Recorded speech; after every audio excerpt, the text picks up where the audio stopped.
আমরা অবশ্যই এমন কোনো বই মেলা চাই না যেখানে 40% বই হচ্ছে একটা লোকের উপরে।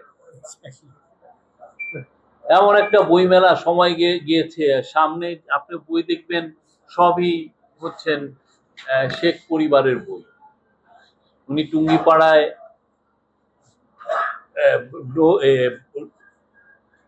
পুকুরের পাশে বসে আছেন, সেটা নিয়েও একটা বড় বই কেউ লিখে ফেলেছে। মানে বইগুলো আসলে তো বই মানুষকে আসলে ইনফর্ম করা বা মানুষকে সমৃদ্ধ করার বিষয় ছিল না। ওই বইগুলো ছিল হচ্ছে কোনোভাবে ধান্দাবাজি করে কিছু টাকা পয়সা কামানো।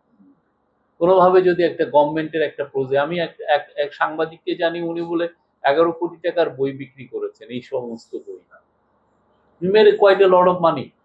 মানে বই করা ওই সময় অনেক সময় ছিল হচ্ছে যে কাকে আপনি এই বইটা বিক্রি করলেন, এমন একটা বইয়ের বস্তু, মানে এমন যে খুব আহামরি মানে নতুন মানে ব্রিলিয়ান্ট একটা স্কলারলি কাজ তাও না, কিন্তু ওই কোনো মতো 2-3টা বই কাজগুলো নিয়ে করে বিভিন্ন গভর্নমেন্ট ডিপার্টমেন্টে ফোর্স করছে যে আপনি এই বইটা কিনবেন,